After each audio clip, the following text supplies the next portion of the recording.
Another story about congressional adultery, hypocrisy, and the secretive D.C. religious group known as The Family has broken late this afternoon. As we've reported, the recently disclosed extramarital affairs of both Republican Senator John Ensign and Republican South Carolina Governor Mark Sanford are linked to this group, The Family, through a house in Washington, D.C. that's called C Street. It's operated by The Family. It's described in tax records as a church, although it functions as a residence for a number of members of Congress, including Senator Ensign. Senator Ensign and Governor Sanford both reportedly disclosed their extramarital affairs to the residents of C Street months before they were forced to disclose them publicly. Although both men called on other politicians to resign because of having affairs, neither Ensign nor Sanford has moved to step down himself. Well, today, late this afternoon, the soon-to-be ex-wife of former Republican Mississippi Congressman Chip Pickering filed an alienation of affection lawsuit against Mr. Pickering's alleged mistress. Mrs. Pickering, in other words, is suing the other woman. Here's why it's news. First, another moralizing C Street-connected politician has a personal hypocrisy problem. As a congressman, Chip Pickering lived at C Street, which members call a Christian fellowship house. On his website at the time was this message to his constituents, quote, "Mississippians know my leadership is grounded on our principles of faith, family, and freedom. And when in Washington, those are my guiding values." In 1998, Congressman Pickering said of President Clinton, quote, "I think for the good of the country and for the good of his own family, it would be better for President Clinton to resign. When someone puts himself forward for public office, then his personal conduct does become relevant." The timing of Congressman Pickering's own alleged extramarital dalliance is still unclear, but he and his wife filed for divorce in June of last year. Congressman Pickering left Congress in January of this year in order to become a lobbyist for the firm that represents Cellular South. That's a telecom company owned by the family of his alleged mistress, a woman named Elizabeth Creekmore Bird. Mrs. Pickering also makes allegations in her lawsuit about C Street itself.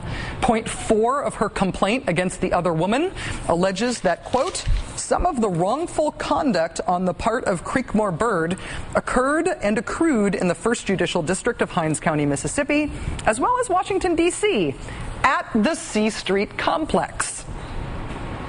By wrongful conduct, the lawsuit is presumably not talking about cheating at Pinnacle. And it allegedly happened at C Street, as in the building, the church. And it allegedly happened at C Street, as in the building, the church. We reached Mr. Pickering's office early this evening seeking comment. We were politely told that he was out. Phone calls to his alleged mistress went immediately to a full voicemail box.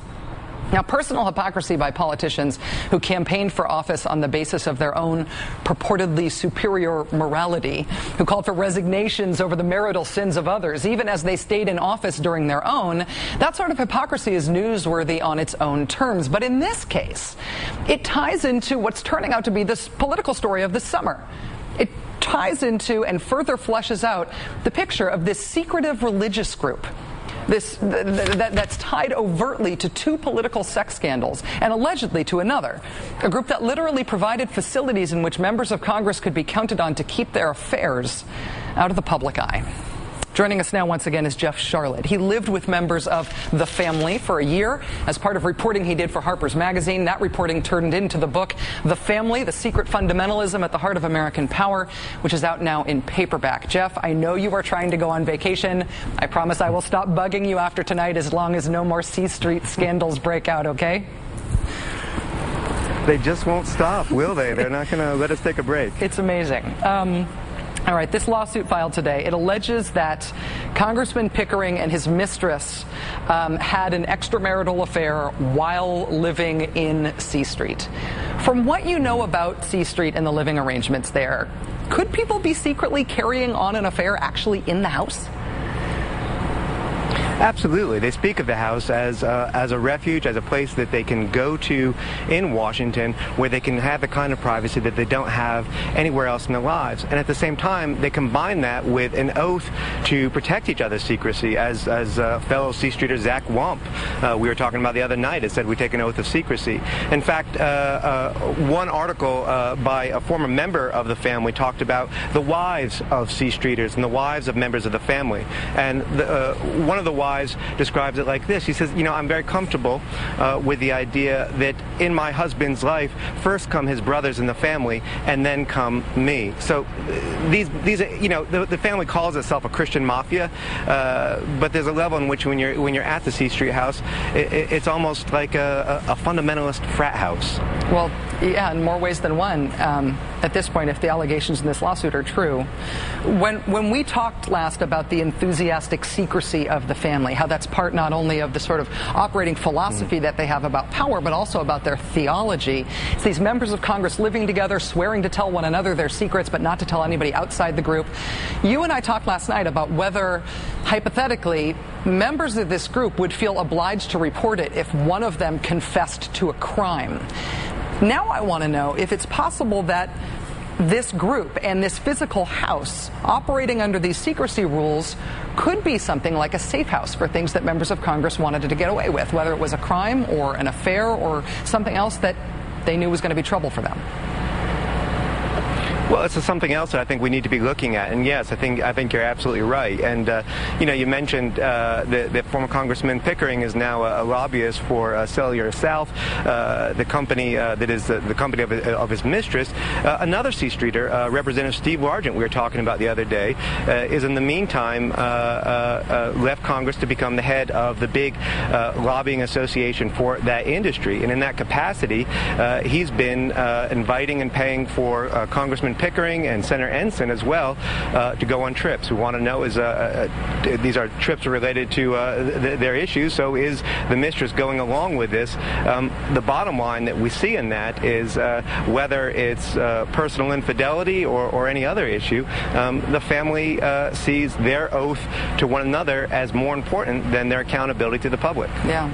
Last question for you, Jeff. And again, I really didn't expect to call you again, but this is now this summer's alleged adulterous affair by C Street politician number 3. So when you were in the family, when you infiltrated the group in the research for your book, what was the professed attitude toward adultery? Sex is, I think, probably not the most important thing to understand about this group, but it keeps coming up over and over again. And I wonder if they have a professed morality around issues of sexual morality, about sexual fidelity. No, the family, in the core of the family, they actually reject the idea of morality for their members. They believe that morality is a secular construct, that morality is something made by man for little people like us, and that if you're part of God's chosen, as we've been talking about, what the family believes that they're sort of a new chosen of God, morality, ethics, these things don't apply to you. No, the family, in the core of the family, they actually reject the idea of morality for their members. They believe that morality is a secular construct, that morality is something made by man for little people like us, and that if you're part of God's chosen, as we've been talking about, what the family believes that they're sort of a new chosen of God, morality, ethics, these things don't apply to you. No, the family, in the core of the family, they actually reject the idea of morality for their members. They believe that morality is a secular construct, that morality is something made by man for little people like us, and that if you're part of God's chosen, as we've been talking about, what the family believes that they're sort of a new chosen of God, morality, ethics, these things don't apply to you. No, the family, in the core of the family, they actually reject the idea of morality for their members. They believe that morality is a secular construct, that morality is something made by man for little people like us, and that if you're part of God's chosen, as we've been talking about, what the family believes that they're sort of a new chosen of God, morality, ethics, these things don't apply to you.